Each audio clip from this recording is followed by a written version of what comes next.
Get that thing out of my section. You're scaring away real customers. Derek's voice sliced through Rosie's diner like a blade.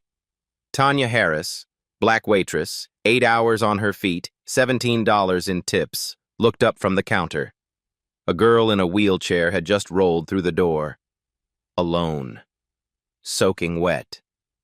Designer clothes that cost more than Tanya's monthly rent, but a face hollowed out by hunger.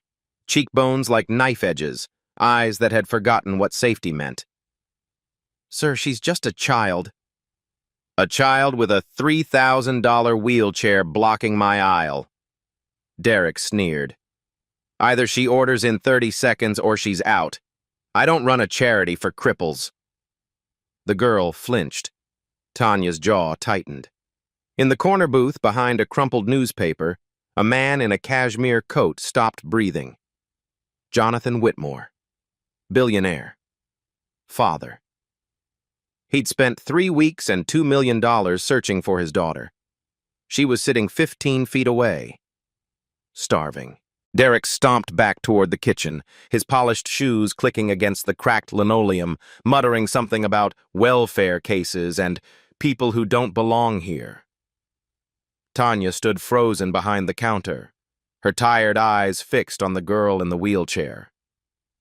The child gripped the laminated menu with white-knuckled hands, knuckles pale as bone against the faded pictures of burgers and fries. She was trembling, not from the cold rain dripping from her designer clothes, but from something deeper.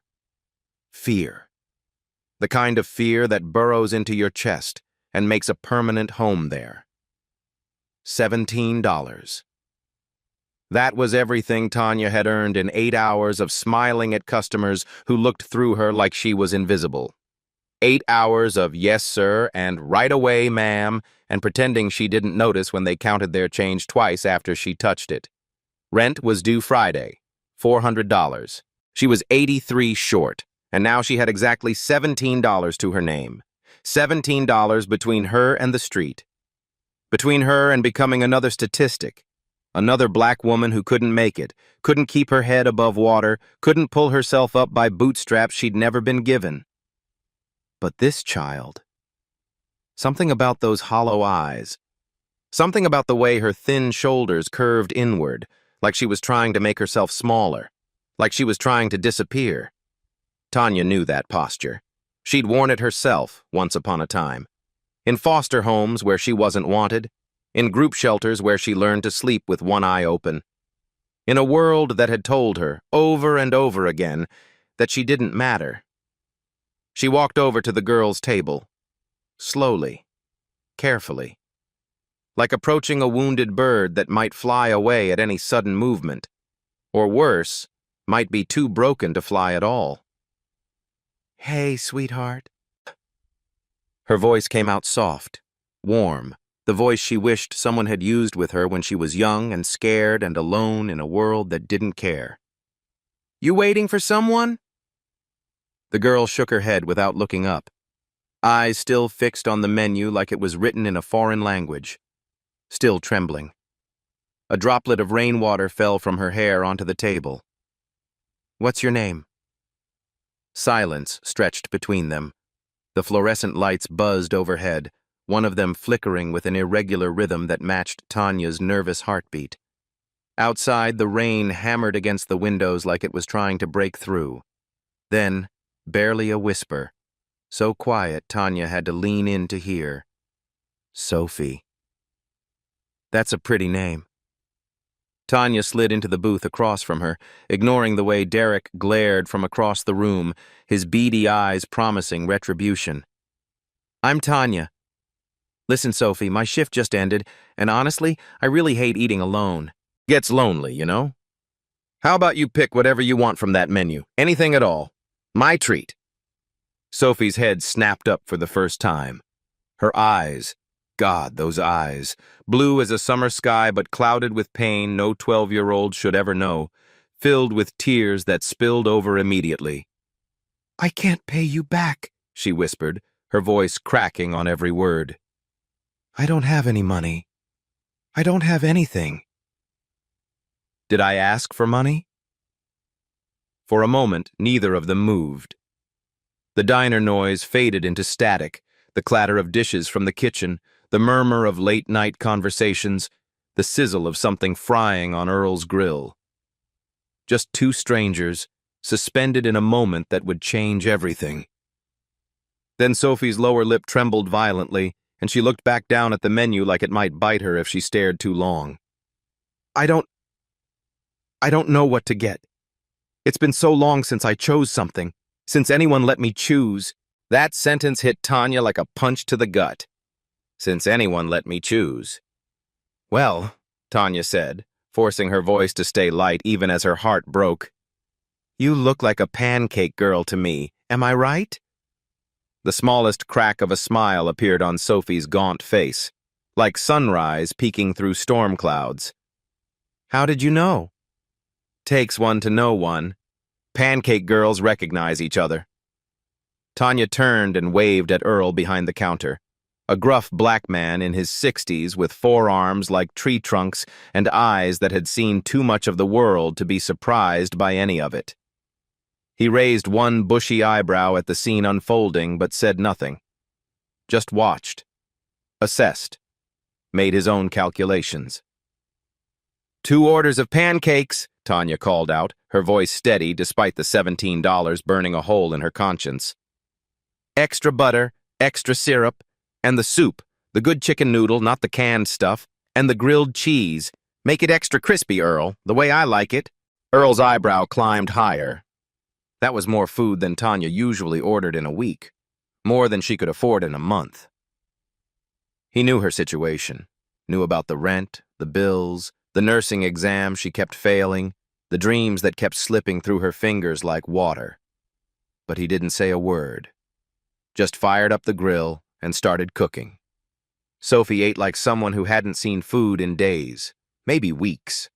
She tried to be polite at first, the muscle memory of manners drilled into her by someone, somewhere, in a life before this moment.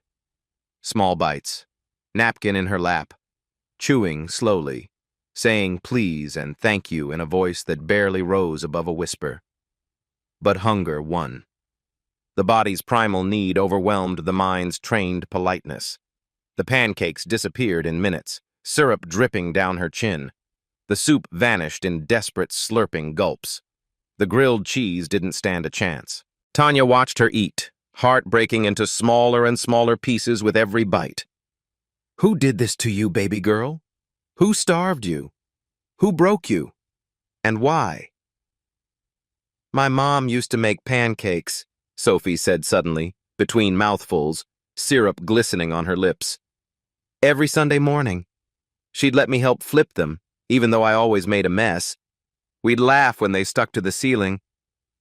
Her voice trailed off. The light in her eyes flickered and died. Before? She stopped. Before what, honey? Sophie shook her head violently. Nothing. It doesn't matter anymore. None of it matters. Tanya didn't push. She'd learned long ago that trauma speaks when it's ready. Not when you ask, not when you demand, not when you need it to. You can't force a flower to bloom. You can only give it water and sunlight and wait. So they talked about other things instead. Sophie's favorite book, Charlotte's Web, which she'd read 17 times, could probably recite from memory. Her favorite color, yellow, like sunflowers, like sunshine, like hope. The way she used to love going to the library with her mother, sitting in the children's section for hours, lost in worlds that were better than her own.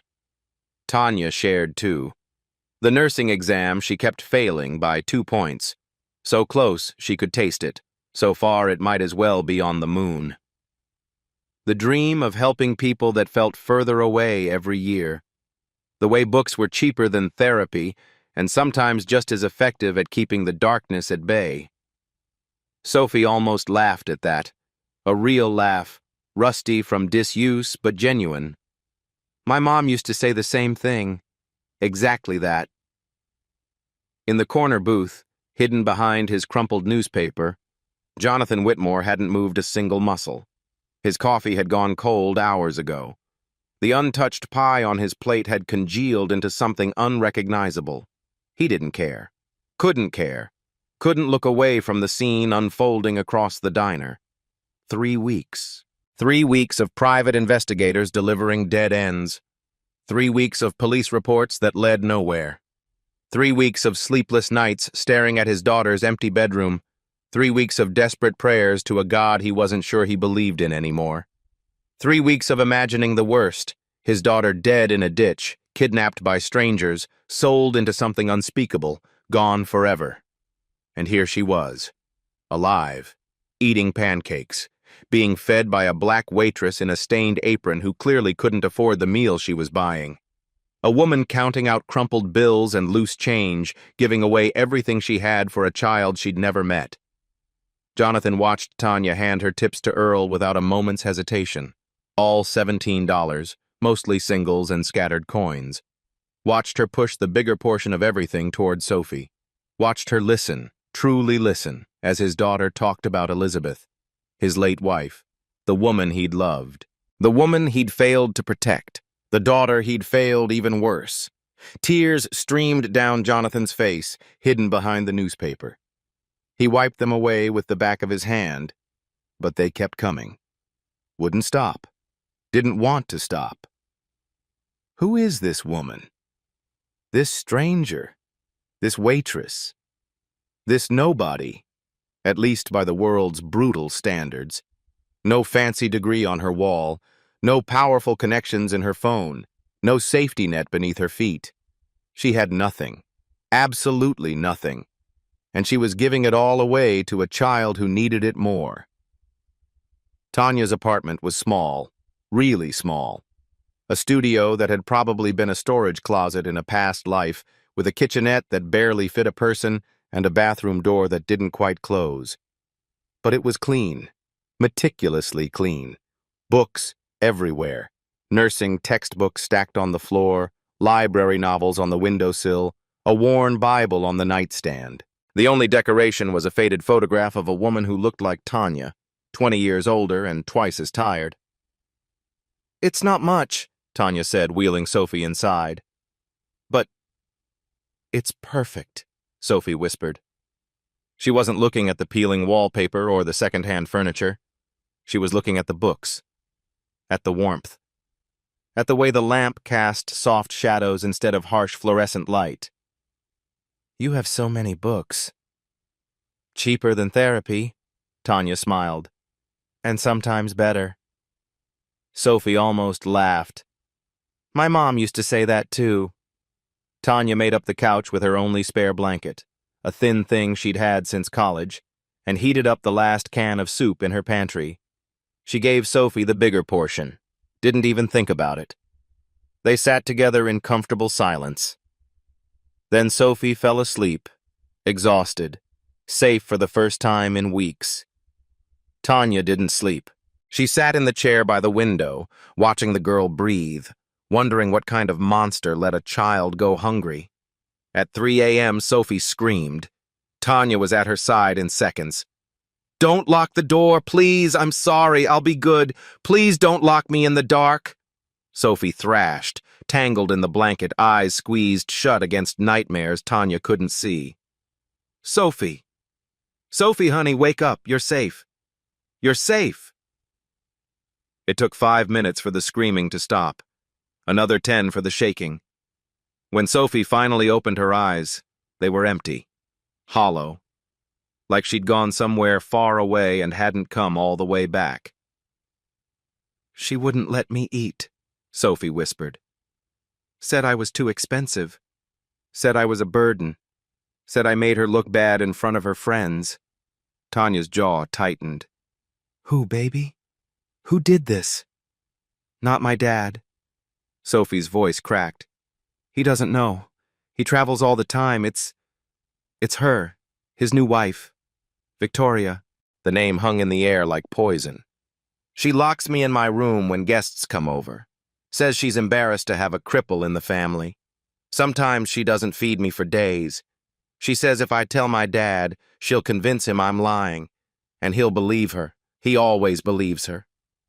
Tears streamed down Sophie's face. 3 weeks ago, she locked me in a closet for 2 days. I couldn't take it anymore. I ran. I didn't know where to go. I just ran. Tanya pulled her close, held her tight. You're safe now. You hear me? You're safe. And we're going to find your dad. Together. Sophie clung to her like a lifeline. Promise? I promise. Morning came too fast. Tanya's phone buzzed. 2 texts from Derek. Cover Lisa's shift today. Non-negotiable. Don't be late or you're fired. She needed those hours, desperately, but Sophie needed her more. There was a knock at the door. Tanya tensed, then relaxed when she heard the familiar grumble.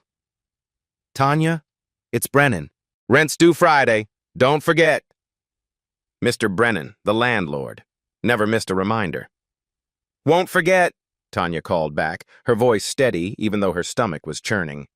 $400, due in 3 days, and I have 0. She looked at Sophie, still half asleep on the couch. Worth it. Sophie, honey, I have to work today. You're coming with me. Sophie's eyes flew open. What if Derek can go to hell? Tanya smiled. You let me worry about Derek. Sophie hesitated. Then, slowly, she smiled back. Okay. As they left the apartment, neither of them noticed the black SUV parked across the street. Inside, Jonathan Whitmore watched them go. He'd spent the night in his car. Hadn't slept. Couldn't. He'd heard his daughter scream through the thin walls, heard the words Victoria, and locked me in, and didn't feed me.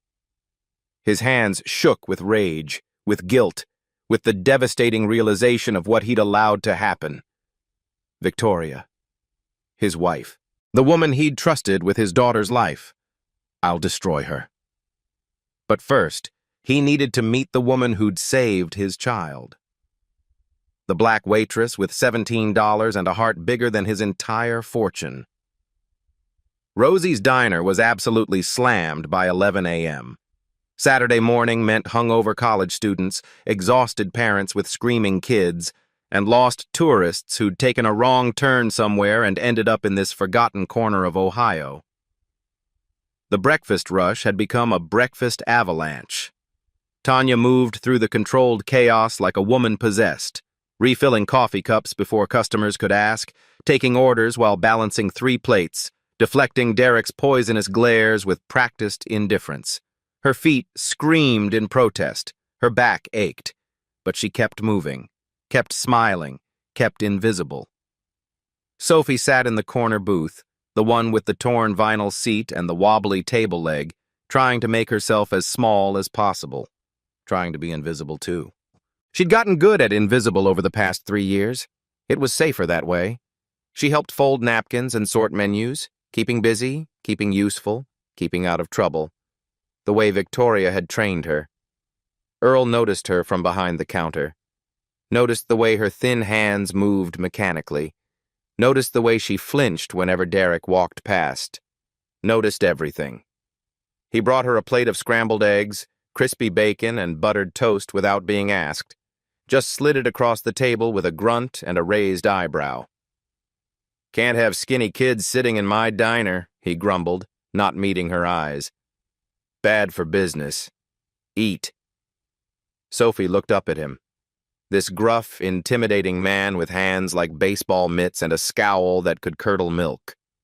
She saw past all of it, saw the kindness he was trying to hide. Thank you, she whispered. Don't thank me. Just eat. She smiled, a real smile, the 3rd one in as many days, and ate every single bite. Derek watched from across the room, his beady eyes narrowed to suspicious slits. But the Saturday rush was too chaotic for him to start trouble. Too many witnesses. Too many customers who might complain about a manager harassing a disabled child. Not yet. But his time would come. Then the door chimed. Jonathan Whitmore walked in. He looked different from the night before. Jeans instead of a tailored suit, baseball cap pulled low over his forehead, 3 days of stubble on his jaw. But there was no disguising the quality of his clothes, the kind of casual that cost more than most people's formal wear. And there was no hiding the way he carried himself. Like a man who owned whatever room he entered. Like a man who gave orders, not took them. He sat in Tanya's section, ordered coffee, black, no sugar, and waited. Sophie was facing away from the door, focused on her napkin folding. She didn't see him come in, didn't feel his eyes locked on her like a laser. But Tanya noticed. She noticed everything. It was how she survived. She saw the way the man's hands trembled when he looked toward the corner booth. The way his eyes glistened with tears, he kept blinking back. The way his whole body leaned toward Sophie like a plant straining toward sunlight. Something's happening here. Something big. Then Sophie turned to ask Tanya for more napkins, and froze. For a long, stretched moment that seemed to last forever, nobody moved. The diner noise faded to static. Time stopped breathing. Sophie's lips parted. Her voice came out as barely a whisper, fragile as spun glass. "Dad?" Jonathan stood so abruptly his coffee cup toppled, sending a brown river across the table. He didn't notice, didn't care. "Sophie?"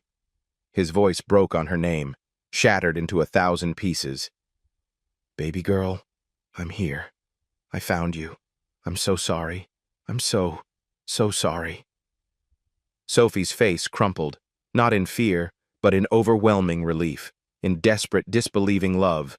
And then she was moving, wheeling toward him as fast as her thin arms could push, her chair squeaking frantically against the floor, and he was running to meet her, dropping to his knees right there in the middle of the diner, pulling her into his arms so tight it looked like he'd never let go, like he'd die before letting go. "Daddy!" Sophie sobbed into his chest, her whole body shaking. "I missed you. I'm sorry I ran away. I didn't know how to call you. She took my phone and I was so scared." No, no, no. Jonathan was crying now, too, openly, without shame, in the middle of a crowded restaurant full of strangers. "Don't you dare apologize. Never apologize. This is my fault. All of it. I should have seen. I should have known. I failed you, Sophie. I failed you completely." The entire restaurant had gone absolutely silent. Waitresses stood frozen mid-step, coffee pots suspended in air. Customers lowered their forks, food forgotten on their plates. Even Derek stood motionless by the cash register, his perpetually sneering mouth hanging open in shock. Tanya felt tears streaming down her own face. She didn't bother wiping them away. This is real. This is a father who actually loves his daughter. This is what family is supposed to look like. Jonathan finally pulled back from the embrace, keeping one hand on Sophie's shoulder like he physically couldn't bear to break contact. His red-rimmed eyes scanned the diner until they found Tanya standing there, order pad still clutched in her hand, apron stained with coffee and syrup. Something shifted in his expression. Recognition. Gratitude. Something almost like awe. He rose slowly to his feet and walked toward her. Each step deliberate, measured. The walk of a man who was used to commanding boardrooms and bending reality to his will, but who had just been humbled by something he couldn't buy. "You're the one," he said. His voice was raw, scraped hollow by emotion. "You fed her last night, when she had nothing, when she was alone and terrified. You gave her everything you had." Tanya shifted uncomfortably under the weight of his gaze, under the weight of everyone in the diner watching. "Anyone would have—" "No." Jonathan's voice was firm as bedrock. "Absolute. They wouldn't. Believe me, I've seen how this world treats people like my daughter, like she's less than human, like she's an inconvenience, a burden to be managed." He paused, his jaw tightening. "But you didn't see a wheelchair. You didn't see an obligation. You didn't see a problem. You saw her. And then Jonathan Whitmore, billionaire, CEO, owner of companies and buildings, and more money than most people could imagine in a lifetime, bowed his head to a black waitress in a stained apron. "Thank you," he whispered. "Thank you for saving my child when I couldn't." The diner remained absolutely silent. You could hear the fluorescent lights buzzing. You could hear hearts beating. You could hear the world shifting on its axis. Derek's face had gone the color of old milk. Earl, behind the counter, wiped his hands on his apron and nodded slowly, the highest praise he'd given anyone in 20 years. Sophie wheeled herself over and grabbed Tanya's hand, linking the three of them together. "This is her, Daddy. This is Tanya. She's the one who helped me. She gave me food and a place to sleep, and she promised she wouldn't leave. And she didn't. She stayed." Jonathan looked at their joined hands, at his daughter's face, brighter and more alive than he'd seen it in years, at this stranger who had done what he couldn't. "Then she's family," he said quietly. "Starting right now." They sat in the back booth, Jonathan, Sophie, and Tanya, while Earl brought food nobody had ordered and refused any form of payment. "Kitchen's closed," he said flatly when Jonathan tried to hand him a $100 bill. "These are leftovers that would have gone to waste anyway. Eat or don't. Your choice." Nobody believed him. Everybody ate. Sophie held her father's hand like she'd never let go, her thin fingers intertwined with his larger ones. But her eyes kept darting to Tanya every few seconds, checking that she was still there, making sure she hadn't vanished like good things always seem to vanish in Sophie's world. "Tell me," Jonathan said quietly, his voice steady despite the storm raging behind his eyes. "Tell me everything that happened, from the beginning. Don't leave anything out." Sophie took a deep, shaky breath. Her free hand found Tanya's under the table, and the story spilled out. "Mom died 3 years ago. The car accident." Her voice trembled on those last 2 words, trembled like it didn't quite believe them. 6 months after the funeral, you married Victoria. She seemed so nice at first, when you were around, sweet, attentive, always saying the right things. Jonathan's face tightened with guilt. "But when you traveled, and you traveled all the time, Daddy, you were never home anymore, she changed. It was like watching a mask come off. She called me a burden, said I was too expensive to keep, said my wheelchair made her look bad in front of her fancy society friends." Sophie's voice cracked. "She started locking me in my room whenever guests came over. Said she was mortified, her word, mortified, to have a cripple in her perfect family." The word hung in the air like a slap, like a wound that wouldn't stop bleeding. "Sometimes she didn't feed me for days. Said if I lost weight, maybe I'd be less disgusting. Said I should be grateful she let me live in her house at all. She told me if I ever said anything to you, she'd convince you I was lying, that I was mentally unstable, that I made things up for attention because I couldn't accept that my mother was dead." Sophie's eyes dropped. "And I believed her.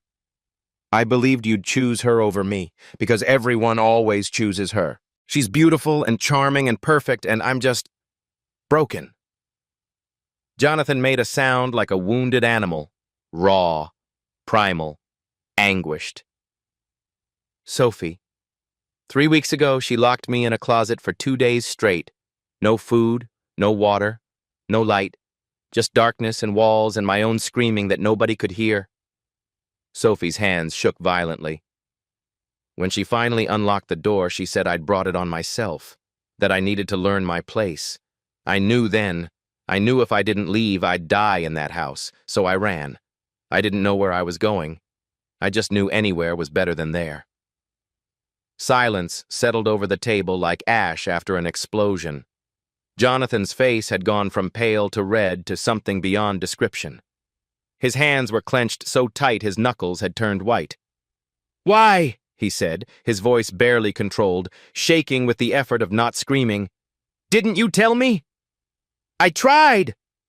Sophie's voice rose, tears streaming fresh. But you were never there. You were always traveling, always working, always too busy saving the world to notice your own daughter was dying. And when you were home, Victoria was always perfect. She made you believe everything was wonderful. She made everyone believe she was this amazing, selfless stepmother while she was starving me and locking me in the dark. Sophie broke off, sobbing too hard to continue. Jonathan pulled her close, held her against his chest. His own tears fell silently into her hair. "I'm sorry," he whispered, over and over, like a prayer of penance. "I'm so sorry. I should have seen. I should have been there. I failed you, Sophie. I failed your mother's memory. I failed everything that matters." They held each other for a long, broken moment while the diner bustled around them, oblivious. Then Jonathan looked up at Tanya, his eyes red but clear. Focused. "You," he said. "Earl told me what you did. You had $17, your entire night's earnings. Every penny you'd worked 8 hours to make.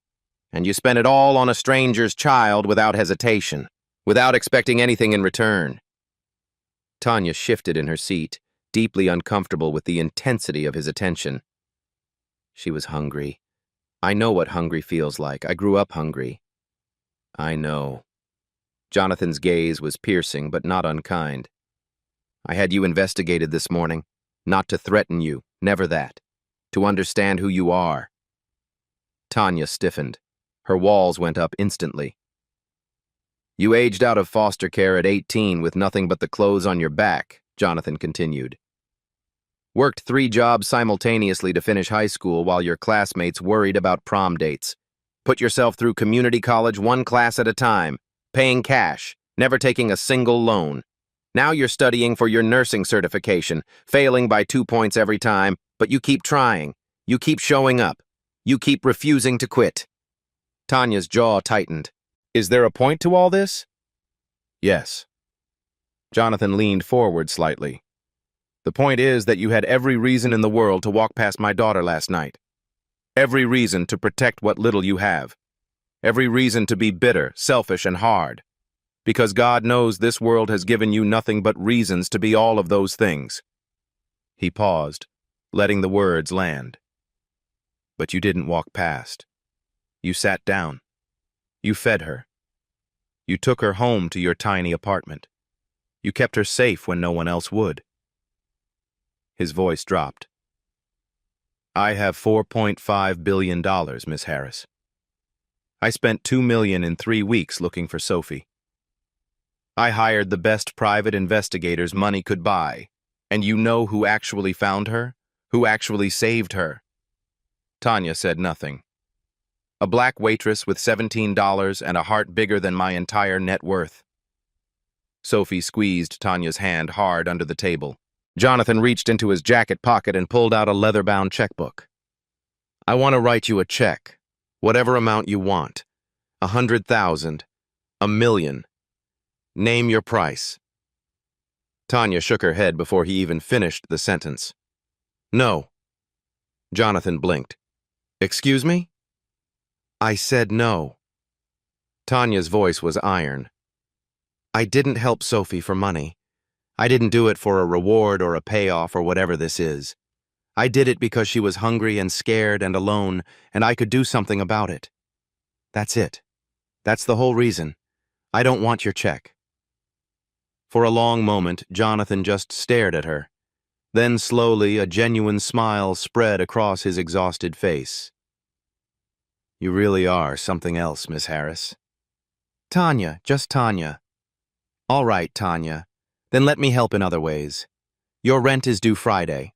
I already paid it this morning, 6 months in advance, non-negotiable." Tanya opened her mouth to protest. "And I need your help," Jonathan continued, steamrolling her objection. "Sophie trusts you. After everything Victoria did, my daughter doesn't trust easily anymore. But she trusts you. I need to gather evidence, build a legal case, get Sophie permanently safe. It might take a few days, maybe longer. And I need someone with her who isn't me, someone she chose for herself. He looked at her directly, eye to eye, equal to equal. Will you stay with us? Help me help her? Tanya looked at Sophie. The girl's eyes were wide, hopeful, terrified of hearing no. She was gripping Tanya's hand so tight it almost hurt. Please, Sophie whispered. I know it's a lot to ask, but I feel safe with you. You're the first person in 3 years who made me feel like I wasn't just a problem to be solved. Tanya's heart cracked wide open. Okay, she said quietly. I'll stay. Sophie's face lit up like sunrise. But in the background, near the kitchen door, Derek was watching, listening, recording. His phone was in his hand and he was typing a text to someone. You're not going to believe who's in my diner right now. 3 days passed like a healing dream. Jonathan moved them to a luxury hotel suite. 2 bedrooms, room service available 24 hours a day, more square footage than Tanya's entire apartment building. Sophie had her own bed for the first time in weeks. Clean sheets that smelled like lavender. Warm blankets that didn't have holes. Food whenever she wanted. Midnight snacks. Breakfast in bed. Anything her heart desired. She started to heal. Really heal. Color returned to her gaunt cheeks. Her laughter came easier, less rusty. She stopped flinching at sudden sounds. Stopped looking over her shoulder every few seconds. Tanya helped her with makeup homework. Sophie had missed 3 weeks of school, while Sophie quizzed Tanya on nursing flashcards. They made a game of it. What's the normal resting heart rate for adults? 60 to 100 beats per minute. Correct! Sophie pumped her fist triumphantly. You're absolutely going to crush this exam. I can feel it. Jonathan watched them from the doorway, something loosening in his chest. This is what Sophie needed. Not money, not luxury, just someone who truly sees her. On the 3rd night, Jonathan and Tanya sat on the suite's balcony while Sophie slept peacefully inside. My lawyers found the evidence, Jonathan said quietly, staring at the city lights. Sophie's old phone had videos, staff testimonies, medical records showing systematic malnutrition. Good. There's more. They're investigating Elizabeth's accident, the brake lines. There are inconsistencies. It might not have been an accident at all. Tanya's stomach dropped. You think Victoria murdered your wife? I think Victoria wanted money, status, and access. And I think my wife was in her way. His phone buzzed. Victoria's name appeared. He answered on speaker. Darling. Her voice was silk wrapped around a razor. I hear you found our little runaway. How wonderful. Bring her home where she belongs. Sophie will never set foot in your house again. Victoria laughed, cold, cruel, confident. You think you can fight me, Jonathan? You don't know what I'm capable of. Then show me. Gladly. And that little black waitress you've been playing charity with? She's going to deeply regret ever meeting your daughter. Click. Tanya's blood turned to ice. Jonathan looked at her gravely. She knows about you now. I'm sorry. This just became very dangerous. The knock came at 7 a.m. sharp. Jonathan opened the suite door expecting room service. Instead, a woman in a severe gray suit stood flanked by 2 uniformed police officers. Her face was carefully blank, professional, cold. Mr. Whitmore, I'm Margaret Patterson, Child Protective Services. We've received an urgent report that you're holding a minor against her legal guardian's explicit wishes. Jonathan's face hardened to stone. Sophie is my biological daughter. I have every right. According to state records, Mrs. Victoria Whitmore holds sole legal guardianship. You signed over power of attorney 2 years ago. Margaret held up an official document. Until a family court rules otherwise, Mrs. Whitmore has full custody. That's insane. Victoria has been abusing her for years. If you have concerns, file them with family court during business hours. In the meantime, we're legally required to return Sophie to her registered guardian." From inside the suite came a blood-curdling scream. "No, I'm not going back! She hurts me! She doesn't feed me! Please!" Tanya appeared in the doorway, physically placing herself between Sophie and the officers. "You can't take this child. She's been systematically abused." "Ma'am." Margaret's eyes swept over Tanya with undisguised contempt. "And you are, exactly, someone who actually gives a damn about this child. Are you family? A licensed professional? Anyone with legal standing? Then step aside immediately, or you'll be arrested for obstruction." The officers moved forward, hands on weapons. Tanya didn't budge. Sophie grabbed her arm desperately. "Tanya, please don't let them take me. You promised." Tanya's heart shattered into a million pieces. "I did promise. I promised I'd keep her safe. But there were police officers with guns, legal documents with official stamps, a system designed to crush people exactly like her." "Sophie, listen to me." Tanya knelt down, gripping the girl's trembling hands. "Your dad is going to fix this. I will find you. This is not over. Promise? I promise. I swear on my life." They took her. Tanya watched Sophie disappear into the elevator, her terrified face visible through the closing doors until the very last second. Jonathan stood beside her, trembling with barely contained fury. "Patterson." Tanya's voice sounded strange, distant. "That woman, Margaret Patterson." "What about her?"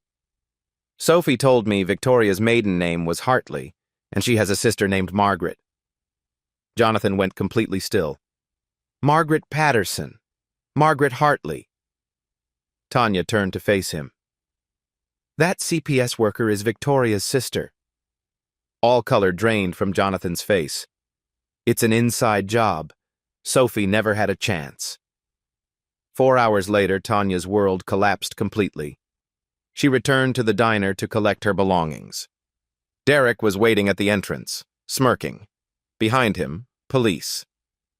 "That's her," Derek announced gleefully. "The woman who kidnapped the Whitmore girl and tried to extort the family for ransom." Tanya froze. "What the hell are you talking about?" "Tanya Harris? You're under arrest for conspiracy to commit kidnapping and extortion."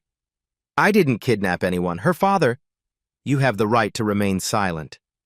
They handcuffed her right there in the parking lot, in front of customers and co-workers who'd known her for years, people who watched with wide eyes and did absolutely nothing. Earl came running out. "This is wrong! She didn't do anything! I witnessed everything!" "Sir, step back or you'll be arrested too." "Call Jonathan Whitmore," Tanya said as they shoved her into the squad car. "Tell him what happened." Through the window, she saw Derek waving mockingly as the car pulled away. Victoria paid him off. This whole thing was planned from the beginning. The cell was cold, gray concrete, flickering lights, the smell of despair. Tanya sat on the metal bench, staring at the wall. Kidnapping, extortion. 20 years if convicted. She thought about Sophie. Was Victoria hurting her right now? She thought about her nursing dream. Gone. She thought about her mother, dead when Tanya was 6. The parade of foster homes, years of being nobody, mattering to nobody. I finally made a difference. And this is what I get. She wanted to cry, but she didn't. She remembered Sophie's face, her hopeful eyes, her fragile trust. I promised her. Tanya straightened her spine. I'm getting out, and I'm bringing her home. The guard appeared. Harris. Visitor. Jonathan walked in, his face tight with controlled fury. I'm getting you out. The charges are fabricated. We have proof. Victoria hired a hacker to plant fake texts on your phone. Derek was paid to file false reports. We have him on tape admitting everything. Tanya blinked. How? Earl. Turns out your cook friend is a former police officer. 15 years on the force. Forced out for reporting corruption. Still has contacts who move fast when he calls. Earl was a cop? One of the good ones. Jonathan sat across from her.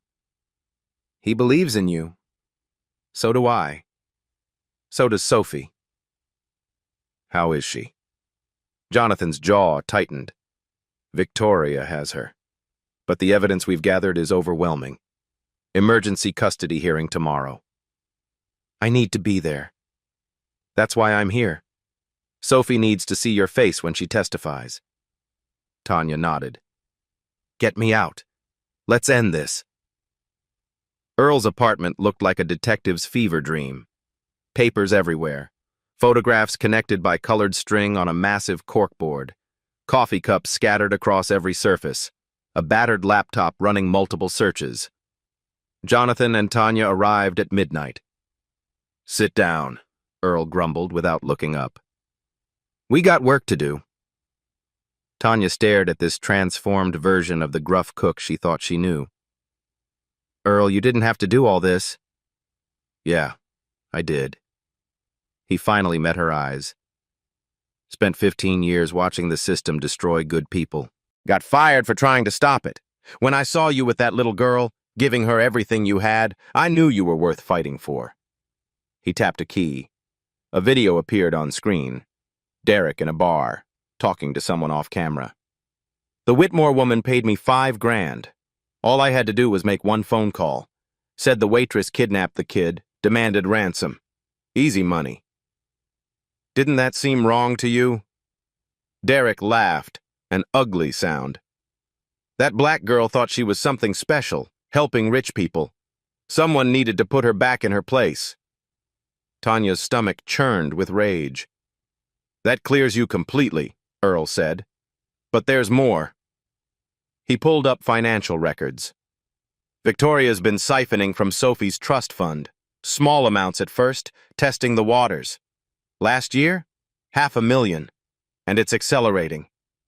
Sophie has a trust fund? Jonathan nodded heavily. Elizabeth left $1.8 billion for Sophie. If Sophie dies before 18, the guardian inherits everything. The horror dawned slowly. She wasn't just abusing Sophie, Tanya said. She was trying to kill her. Drive her to suicide, or create an accident. Earl pulled up medical records. Sophie's been hospitalized 3 times in 2 years. Falls. Allergic reactions. Each time Victoria played the devoted stepmother. And Elizabeth's accident, Jonathan added, his voice hollow. The brake lines were tampered. Victoria was the last one to drive that car. The pieces clicked together with terrible clarity. Victoria had murdered Elizabeth, was methodically killing Sophie, and would have gotten away with everything. We have enough, Earl said grimly. Financial fraud, attempted murder, child abuse, conspiracy. What about Margaret Patterson? Earl smiled, a wolf's smile, and pulled up another video. Sophie's face filled the screen, filmed secretly from her wheelchair. Victoria's voice, "Welcome home, Sophie. Home. This time, you're not going anywhere." Then Victoria on the phone, "Margaret, make sure the hearing goes our way. Once I have permanent custody, we split the trust fund. 50-50. Margaret's voice, "Consider it done, sister." Tanya stared at the screen, tears burning. Sophie recorded this? That kid's been gathering evidence from inside. Hidden phone in her wheelchair. Never gave up. She kept fighting, even when we couldn't reach her. Jonathan stood, radiating fury and pride.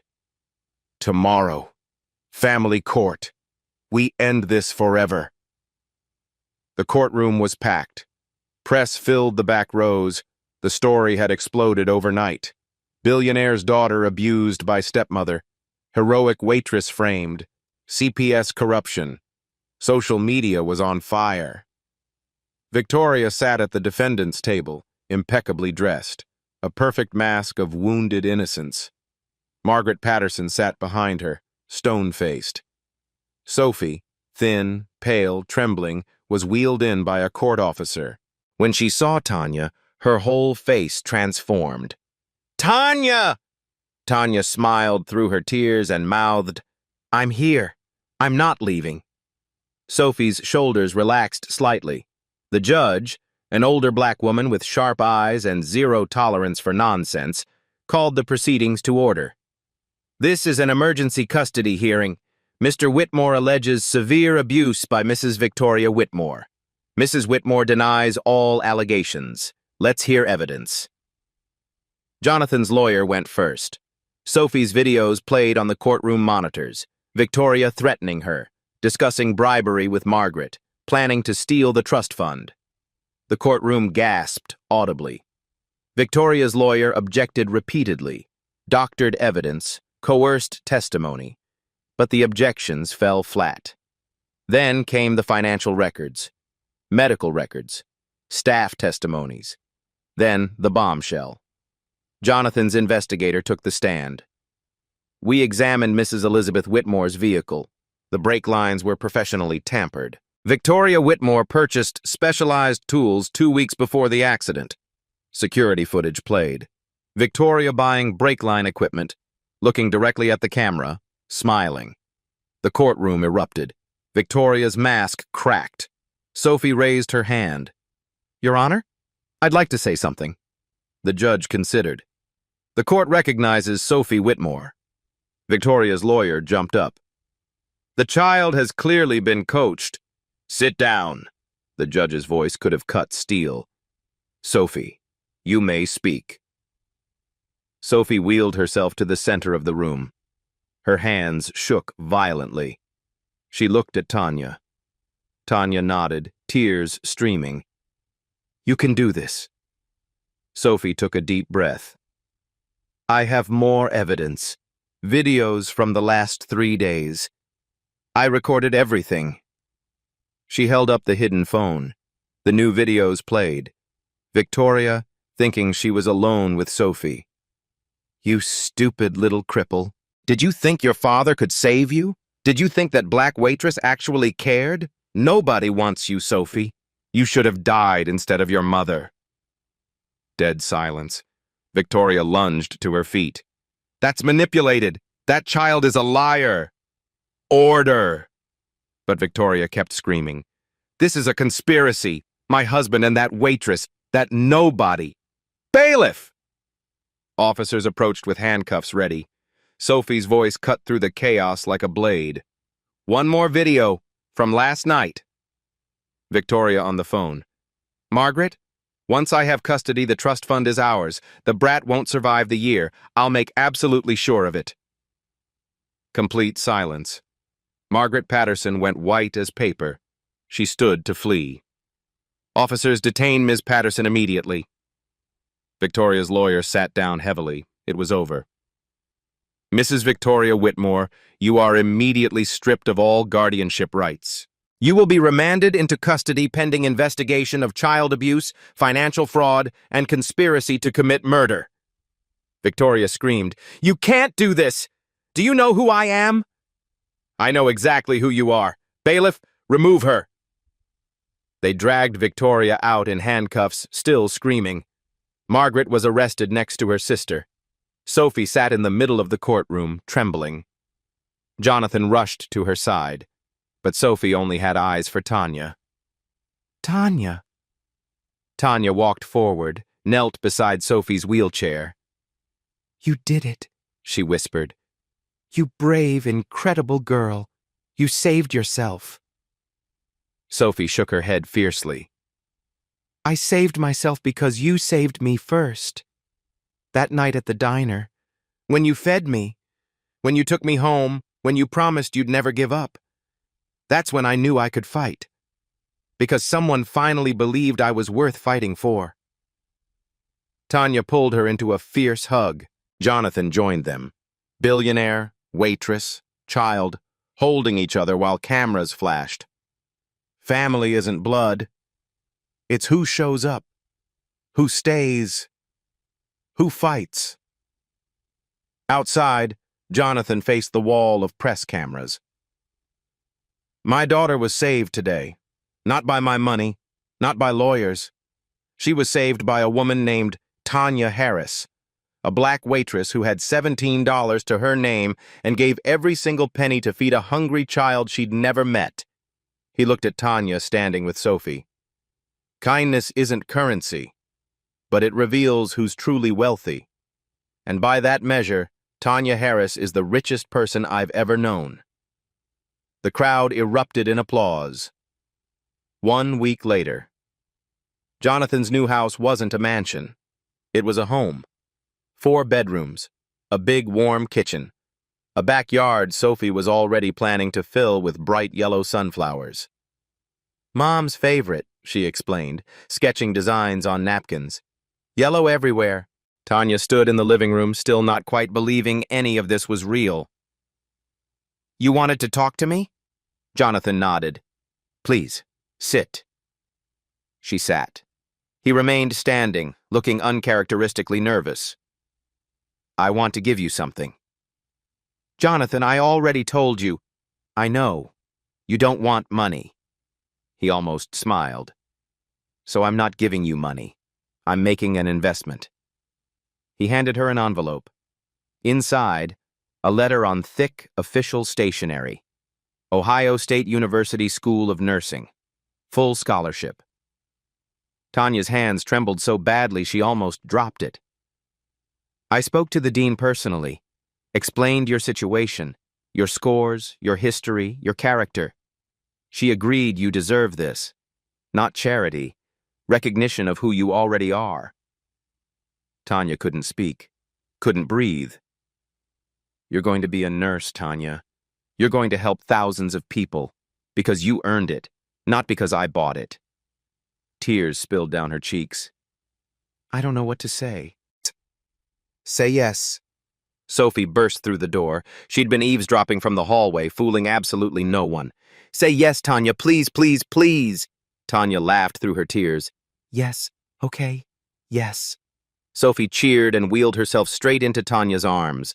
Jonathan watched them, his daughter and this woman who'd become family through nothing but grace and courage.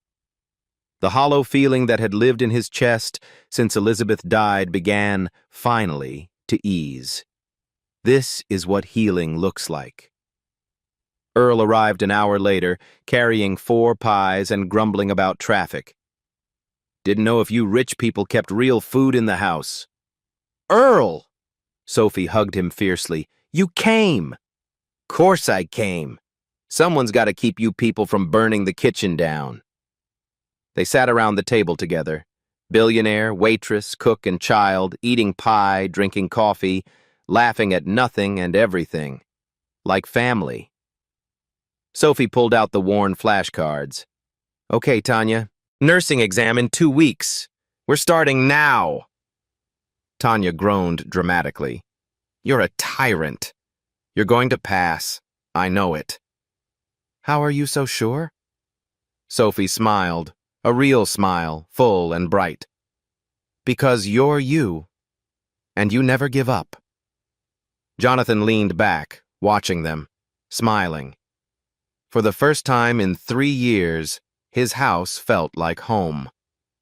6 months later, the auditorium erupted in thunderous applause. Tanya Harris walked across the stage to receive her nursing certification. In the audience, Jonathan, clapping and crying openly, Earl pretending he wasn't emotional. Sophie, holding a giant homemade sign, I told you so! Tanya laughed through tears. She'd passed, graduated with honors, top of her entire class, $17. That's what started all of this. First day at Children's Hospital. Tanya walked into a patient room, badge gleaming. Tanya Harris, RN. A little girl lay in the bed, wheelchair beside her, eyes full of fear, completely alone. So much like Sophie. Tanya sat down, smiled warmly. Hey, sweetheart, I'm Tanya. Are you hungry? The girl looked up, hope flickering in her eyes. "You'll stay with me?" Tanya took her small hand gently. "I'm not going anywhere. I promise." If this story touched your heart, hit subscribe and the notification bell so you never miss a video. Share with someone who needs to hear that kindness still matters. Comment below. When did a stranger show you unexpected kindness? Thank you for watching. See you in the next one.